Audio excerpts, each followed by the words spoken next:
जिस सितारे ने करोड़ों दिलों पर राज किया, उसकी विदाई इतनी खामोश क्यों? क्या धर्मेंद्र को भी श्रीदेवी की तरह राजकीय सम्मान मिलना नहीं चाहिए था? आज हम बात कर रहे हैं हिंदी सिनेमा के दिग्गज अभिनेता धर्मेंद्र की गुपचुप विदाई पर। 79 साल की उम्र में सोमवार 24 नवंबर को उनका निधन हुआ और उसी दिन कुछ ही घंटों में मुंबई के पवन हंस शमशान में उनकी अंतिम विदाई का संस्कार कर दिया गया।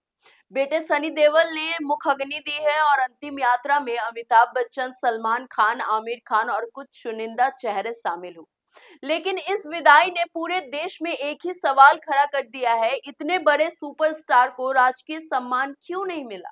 धर्मेंद्र को पहले ही राष्ट्रपति द्वारा पद्मश्री सम्मान दिया जा चुका था और नियम के अनुसार जिन्हें पद्मश्री मिलता है उन्हें अक्सर राजकीय सम्मान के साथ अंतिम विदाई दी जाती है। ये बात और सवाल पैदा कर रही है कि आखिर इतनी बड़ी हस्ती को ये सम्मान क्यों नहीं मिला।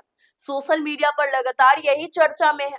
धर्मेंद्र ने 60 साल तक भारतीय सिनेमा को अमूल्य योगदान दिए हैं, ऐसे में क्या उन्हें तिरंगे में लिपटा सम्मान नहीं मिलना चाहिए था? लोग तुलना कर रहे हैं कि जब श्रीदेवी का निधन हुआ था तब महाराष्ट्र सरकार ने उन्हें राजकीय सम्मान दिया था, उनका पार्थिव शरीर तिरंगे में लिपटा हुआ था और लाखों लोग उन्हें अंतिम विदाई देने पहुंचे थे। तो फिर धर्मेंद्र के साथ ऐसा क्यों नहीं हुआ? राजकीय सम्मान की प्रक्रिया क्या होती है, आइए जानते हैं। राजकीय सम्मान का एक तय प्रोटोकॉल होता है। ये सिर्फ परिवार की इच्छा पर नहीं चलता। जैसे ही किसी बड़ी हस्ती का निधन की खबर मिलती है, राज्य सरकार या केंद्रीय गृह मंत्रालय ये तय करता है कि व्यक्ति राजकीय सम्मान के योग्य है कि नहीं। इसके बाद मुख्यमंत्री कार्यालय से आदेश आता है, गृह विभाग प्रोसेस शुरू करता है, पुलिस और प्रशासन तैयारी में लग जाते हैं, तिरंगा गार्ड ऑफ ऑनर और सरकारी प्रतिनिधि सबकी व्यवस्था होती है। लेकिन ये सारी प्रक्रिया तुरंत नहीं हो सकती, इसमें कुछ घंटे लगते हैं। इसमें परिवार की सहमति भी बहुत जरूरी मानी जाती है। सरकार चाहकर भी परिवार की मर्जी के खिलाफ राजकीय सम्मान लागू नहीं कर सकती है। कई बार परिवार निजी और शांतिपूर्ण अंतिम संस्कार करना चाहता है और शायद धर्मेंद्र के मामले में भी यही हो।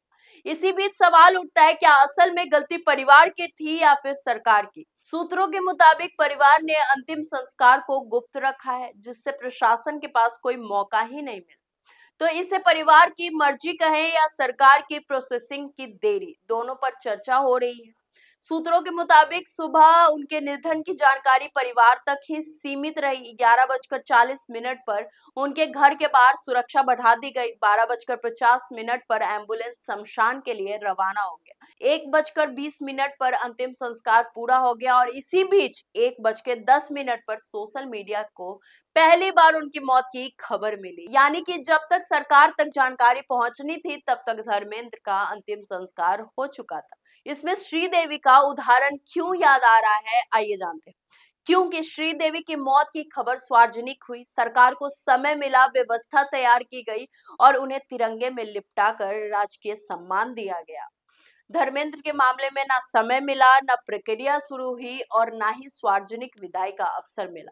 चाहे विदाई चुपचाप हुई हो, चाहे राजकीय सम्मान ना मिला हो, लेकिन सच यही है कि धर्मेंद्र भारतीय सिनेमा के धरोहर थे, हैं और हमेशा रहेंगे। उनकी सादगी, उनका अभिनय, उनकी स्टारडम आने वाले दशकों तक लोगों को प्रेरणा देती रहेगी और सवाल भी उठता रहेगा, क्या देश के सबसे बड़े कलाकारों को एक तय राष्ट्रीय सम्मान नीति मिलनी चाहिए ताकि परिवार की मर्जी और प्रशासन का प्रोसेस दोनों संतुलित हो। धर्मपाल जी चले गए हैं, लेकिन उनसे जुड़ी मोहब्बत, उनकी कहानियां और उनका असर हमेशा जिंदा रहेगा। और साथ ही यह सवाल भी हमारे सामने है, अंतिम विदाई में गलती परिवार की थी या सरकार की? शायद जवाब समय ही देगा।